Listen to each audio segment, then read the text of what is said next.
Halo guys, Assalamualaikum warahmatullahi wabarakatuh. Bertemu lagi dengan saya Novita Hada Putri NIM 20210101001 pada mata kuliah teori belajar dan pembelajaran. Di sini saya akan menjelaskan tentang evaluasi pembelajaran. Apa sih evaluasi pembelajaran? Evaluasi pembelajaran adalah suatu proses yang sistematis dari pengumpulan, analisis, dan interpreksi informasi atau data untuk menentukan sejauh mana si siswa itu telah mencapai tujuan pembelajarannya secara sistematis. Evaluasi pembelajaran ini lebih bersifat komprehensif yang di dalamnya meliputi suatu pengukuran. Pengukuran ini dilakukan melalui tes, yaitu yang bersifat kuantitatif atau berupa angka-angka. Evaluasi kuantitatif. Fungsi evaluasi itu ada 4, yaitu fungsi formatif, fungsi seleksi dan penempatan, fungsi sumatif, fungsi diagnostik. Fungsi formatif adalah evaluasi yang dapat memberikan umpan balik bagi guru sebagai dasar untuk memperbaiki proses belajar mengajar dan mengadakan program remedial bagi siswa yang belum menguasai sepenuhnya materi yang dipelajari. Fungsi sumatif. Fungsi sumatif itu kita dapat mengetahui tingkat penguasaan siswa terhadap materi pembelajaran, menentukan angka nilai sebagai bahan keputusan kenaikan kelas dan laporan pengembangan belajar siswa serta dapat meningkatkan motivasi belajar siswa. Fungsi diagnostik. Fungsi diagnostik ini yaitu dapat mengetahui latar belakang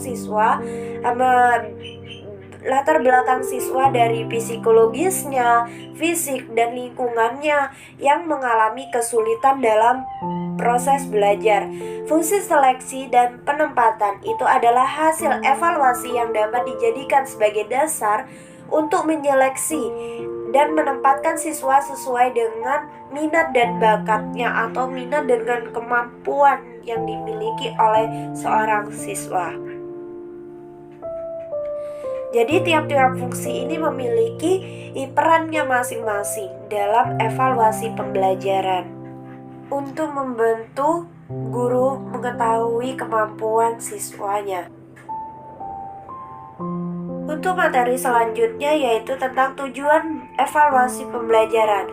Yang pertama untuk melihat produktivitas dan efektivitas kegiatan belajar mengajar. Yang kedua, untuk memperbaiki dan menyempurnakan kegiatan guru. Yang ketiga, untuk memperbaiki dan menyempurnakan dan juga mengembangkan program belajar mengajar. Dan tujuan evaluasi pembelajaran lainnya yaitu yang keempat, untuk mengetahui kesulitan-kesulitan apa saja sih yang dihadapi oleh siswa selama kegiatan belajar mengajar dan mencari jalan keluarnya dalam suatu masalah. Dan yang kelima yaitu untuk menempatkan siswa dalam situasi belajar mengajar yang tepat sesuai dengan kemampuannya. Untuk materi selanjutnya yaitu syarat evaluasi pembelajaran. Syarat evaluasi pembelajaran itu sendiri dibagi menjadi 3 poin, yaitu yang pertama kesohian, yang kedua keterandalan, dan yang ketiga kepraktisan. Kesohian di sini maksudnya yaitu evaluasi dalam mengevaluasi apa yang seharusnya kita evaluasi. Nah, faktor yang mempengaruhi kesohian hasil evaluasi yang pertama yaitu faktor instrumen evaluasi itu sendiri. Yang kedua, faktor-faktor administrasi evaluasi dan penskoran. Yang ketiga, faktor-faktor dalam respon siswa. Yang kedua yaitu keterandalan. Keterandalan di sini maksudnya yaitu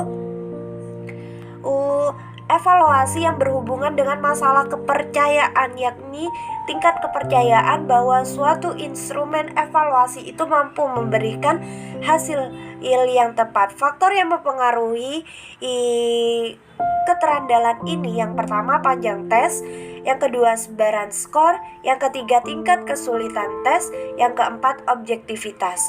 Nah, yang ketiga yaitu kepraktisan, di mana kepraktisan ini adalah evaluasi yang dapat diartikan sebagai kemudahan-kemudahan yang ada pada instrumen evaluasi, baik dalam mempersiapkan, menggunakan, atau menginterpretasi, memperoleh hasil maupun kemudahan dalam menyimpannya.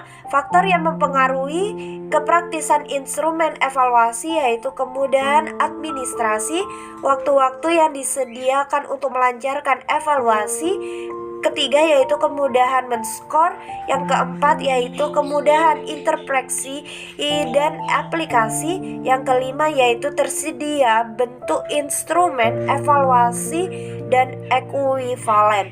Nah, jadi syarat evaluasi pembelajaran itu harus dipenuhi. Karena ada 3 syarat ini, kita itu dapat menentukan bagaimana sih siswa itu harus dievaluasi, bagaimana sih dengan cara apa sih siswa itu harus dievaluasi. Materi selanjutnya yaitu tentang bentuk evaluasi. Bentuk evaluasi dibagi menjadi 5 yaitu performance, proyek, produk, portofolio, dan juga tertulis. Untuk materi selanjutnya yaitu tentang prinsip evaluasi belajar. Prinsip evaluasi belajar yaitu yang pertama mengukur hasil belajar yang telah ditentukan dengan jelas dan sesuai dengan tujuan pembelajaran.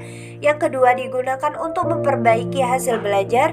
Yang ketiga mengukur sampel yang presentatif dari hasil belajar dan bahan-bahan yang tercakup dalam suatu pengajaran.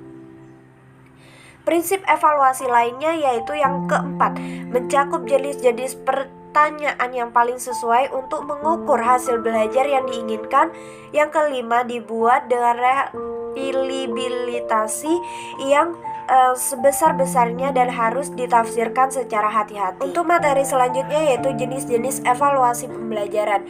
Jenis-jenis evaluasi pembelajaran itu dibagi menjadi menurut pendapatnya masing-masing. Yang pertama yaitu evaluasi menurut fungsinya. Evaluasi menurut fungsinya itu dibagi menjadi 4. Jadi tiap-tiap evaluasi ini memiliki fungsinya masing-masing. Yang pertama yaitu fungsi formatif, yang kedua yaitu fungsi sumatif, dan yang ketiga yaitu fungsi diagnostik, dan yang keempat yaitu fungsi penetapan. Apa sih fungsi formatif itu? Fungsi formatif itu yaitu menekankan pada upaya perbaikan proses belajar mengajar.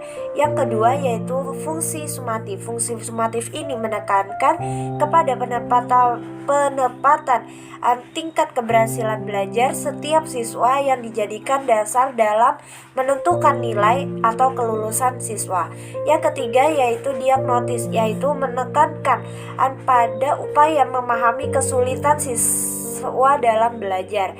Yang keempat yaitu penetapan, menekankan upaya untuk menyelenggarakan atau menyelaraskan program atau proses pembelajaran dengan karakteristik sesuai dengan kemampuannya siswa.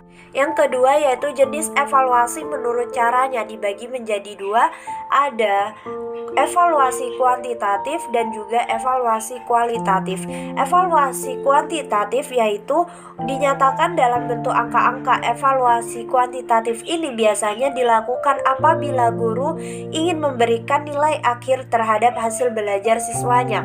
Yang kedua yaitu evaluasi kualitatif, yaitu dinyatakan dengan ungkapan seperti sangat baik, baik, cukup, kurang, dan sangat kurang, atau sangat memuaskan, memuaskan, dan kurang memuaskan, atau tidak sama sekali memuaskan. Itu sebagai evaluasi kualitatif ini dilakukan apabila guru ingin memperbaiki hasil belajar siswanya. Jenis evaluasi yang ketiga yaitu menurut teknisnya. Itu dibagi menjadi 2, yaitu ada tes sama non-tes. Jadi, yang tes itu adalah teknik yang dapat dibedakan dan menurut materi yang akan dinilai, bentuk, dan caranya. Nah, yang kedua yaitu non-tes. Non-tes ini adalah biasanya digunakan untuk menilai proses pembelajaran. Alat-alat khusus yang digunakan dalam melaksanakan teknik non-tes ini biasanya dilakukan melalui pengamatan, wawancara, angket, hasil belajar, atau laporan. Sekian, terima kasih. Kurang lebihnya mohon maaf. Wassalamualaikum warahmatullahi wabarakatuh.